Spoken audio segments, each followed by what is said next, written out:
دیکھو کسی عمل کو کرنے کے لیے موٹیویشن چاہیے نا، ہمیں کوئی عمل ہم کرنا چاہتے ہیں تو ہمیں کہیں سے موٹیویشن ملتی ہے تو ہم اس عمل کو کر لیتے ہیں۔ تو موٹیویشن کے لیے 3 چیزیں ہوتی ہیں جس سے آپ کو اس عمل کے کرنے کی ترغیب ملتی ہے۔ ایک چیز یہ ہوتی ہے کہ کوئی شخص آپ کو آپ کے کہتا ہے کہ یہ عمل کر لو، اس سے تمہارا محبوب خوش ہو جائے گا، تو ایک دم ہمیں حوصلہ ملتا ہے کہ ہم یہ عمل آپ لوگ کر لیں، کوئی چاہے مشکل عمل ہی کیوں نہ ہو، لیکن بھائی جس سے ہمیں محبت ہے یہ عمل کرنے سے ہمارا محبوب خوش ہو جائے گا، اس سے بڑا حوصلہ ملتا ہے۔ محبوب کو جو کام محبوب ہو اس کو کرنے کا دل چاہتا ہے یا نہیں چاہتا؟ چاہتا ہے۔ بعض دفعہ اس سے انسان کو موٹیویشن ملتی ہے، حوصلہ ملتا ہے، بھائی یہ تمہارے محبوب کو اس سے محبت تو نہیں ہے لیکن اس کے کرنے سے تمہیں فائدے بہت حاصل ہوں گے۔ آپ کوئی کام کرتے ہیں جس پہ آپ کو پیسے بہت مل رہے ہوں، بڑی مشکل جابس آتی ہیں لیکن لوگ اس لیے کر لیتے ہیں کہ اس میں تنخواہ بہت زیادہ ہے، پیسے بہت زیادہ ملیں گے، مشکل جابس بھی کر لیتے ہیں لوگ، اس سے بھی انسان کو موٹیویشن ملتی ہے۔ اور رکاوٹ کیا چیز ہوتی ہے کہ وہ عمل مشکل بہت ہے، تو یہ رکاوٹ بھی اگر دور کر دی جائے تو پھر اس عمل سے کوئی چیز رکاوٹ بنتی ہے؟ یقیناً نہیں بنتی۔ تو نبی صلی اللہ علیہ وسلم نے فرمایا سبحان اللہ و بحمدہ سبحان اللہ العظیم، یہ 2 عمل ایسے ہیں کہ ہمارا محبوب اللہ ہے، تو یہ 2 کلمات اللہ کو بہت محبوب ہیں، تو مسلمان کے لیے اس کلمے کو زبان سے بار بار دہرانے کے لیے اتنی ترغیب کافی ہے کہ ہمارے محبوب اللہ ہے، اس اللہ کو یہ کلمات بہت زیادہ محبوب ہیں، یہ کافی ہے۔ بہت سے علماء اکابر ایسے گزرے ہیں جنہوں نے کسی عمل کو صرف اس لیے کیا کہ نبی صلی اللہ علیہ وسلم کو یہ پسند تھا، حالانکہ اس میں کوئی الگ سے ثواب نہیں تھا۔ حضرت انس ابن مالک رضی اللہ تعالی عنہ، صحیح حدیث، کدو بنا ہوا تھا، کدو کا سالن، انس ابن مالک برتن بار بار گھما گھما کے نا اس میں کدو تلاش کر رہے تھے سالن میں۔ ایسا ہوتا ہے نا آج کل سالن میں جیسے بوٹیاں تلاش کی جاتی ہیں، تو حضرت انس ابن مالک کیا تلاش کر رہے تھے؟ کدو۔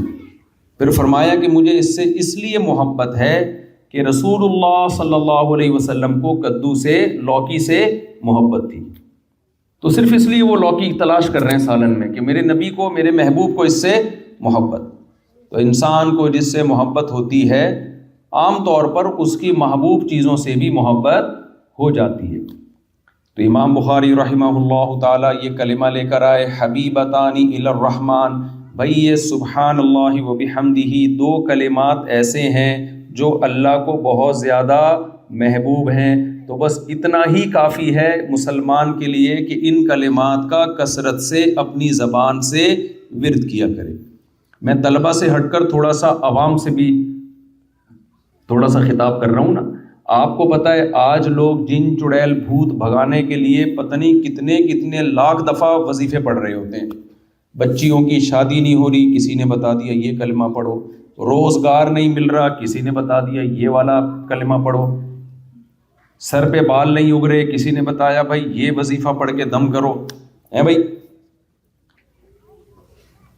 لیکن مسلمان کے لیے کسی کلمے کو زبان سے دہرانے کے لیے، کسی کلمے سے محبت کے لیے ان تکلفات کی ضرورت نہیں ہے، اتنا کافی ہے کہ یہ کلمات کس کو محبوب ہیں؟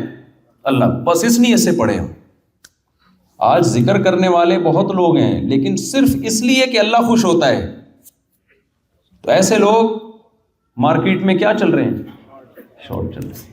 اور آپ کو پتہ ہے جو چیز مارکیٹ میں شارٹ ہوتی ہے اس کی ویلیو بڑھ جاتی ہے۔ تو اپنی ویلیو اگر اللہ کی نظر میں بڑھانا چاہتے ہیں تو صبح و شام ذکر صرف اللہ کو خوش کرنے کے لیے کریں کہ اللہ تجھے یہ کلمہ محبوب ہے، لہذا میں اپنی زبان سے اس کلمے کا ورد کروں گا۔ دوسری، آپ صلی اللہ علیہ وسلم نے فرمایا خفیفتان علی اللسان، بعض دفعہ آپ کو پتہ ہے اس پہ مجھے اجر بھی زیادہ ملے گا، اللہ خوش بھی ہوگا، لیکن کام مشکل بہت ہوتا ہے۔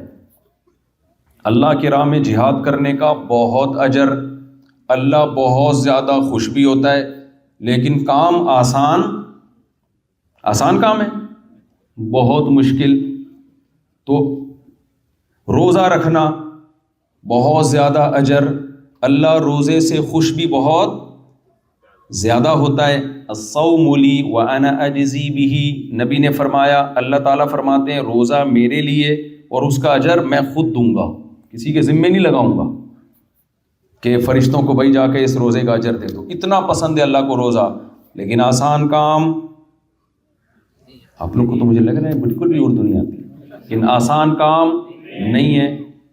اس لیے بہت کم لوگ روزہ رکھتے ہیں، بھائی ثواب بہت زیادہ ہے، اللہ خوش بھی بہت ہوتا ہے، لیکن صبح کا پراٹھا بھی چھوڑنا پڑے گا، دوپہر کی چائے بھی چھوڑنی پڑے گی، شام کے سموسے بھی چھوڑنے پڑیں گے، بہت ساری ٹینشن ہے، ثواب بھی بہت، اللہ بھی خوش، لیکن آسان کام، it is not easy for us to do this. کچھ یاد کیے ہوئے ہم نے بھی پرانے اسٹرکچر، اب دس میں کچھ بھی لگایا جا سکتا ہے۔ It is too difficult for us to perform روزہ۔ تو اس لیے نبی صلی اللہ علیہ وسلم نے فرمایا بھائی اجر بھی بہت زیادہ، اچھا نماز اللہ کو سب سے زیادہ محبوب، لیکن اللہ نے خود فرما دیا وَإِنَّهَا لَكَبِيرَةٌ إِلَّا عَلَى الْخَاشِعِينَ، یہ بہت مشکل ہے سوائے ان لوگوں پر جو اللہ کا خوف ہے دل کے دلوں میں، لیکن نارملی نماز پابندی سے پڑھنا آسان کام نہیں ہے۔ تو اس لیے نبی صلی اللہ علیہ وسلم نے ترغیب کے لیے فرمایا خفیفتان علی اللسان، کیونکہ یہ کلمات زبان سے ادا کیے جاتے ہیں اور زبان پر بہت ہلکے ہیں، اس لیے بہت زیادہ اللہ کو محبت اور ان کی ادائیگی زبان کے لیے بہت آسان۔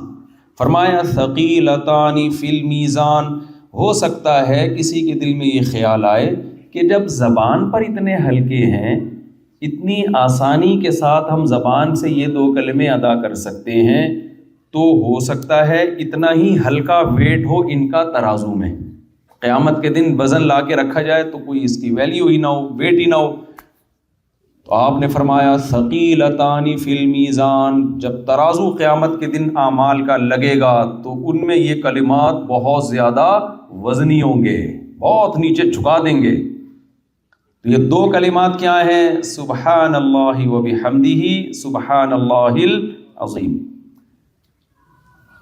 آپ اگر قرآن و سنت میں غور کریں گے، قرآن میں یا احادیث میں، تو سبحان اللہ اور الحمدللہ ان کلمات کی فضیلت سب سے زیادہ ملے گی۔ اس کی وجہ کیا ہے؟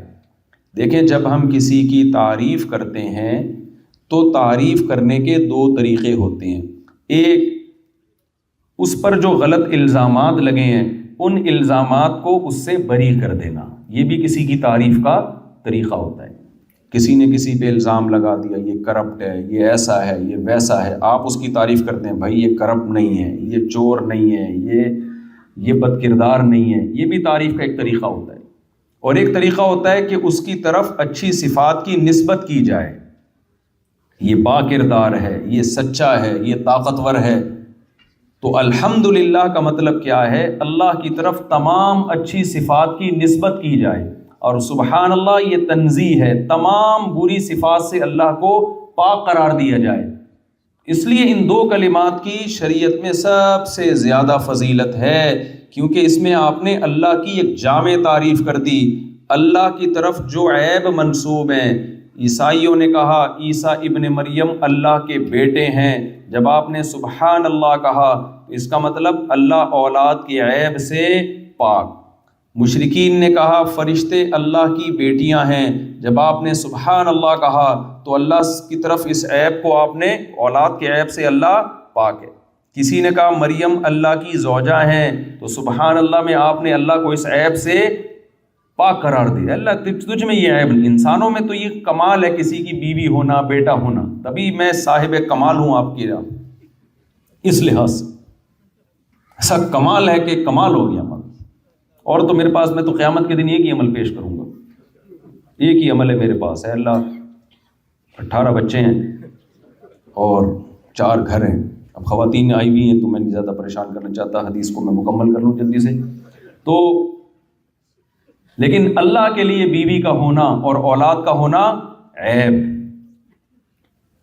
آیت الکرسی پوری اسی تنزیہ ہے. لا تأخذہ سینۃ ولا نوم.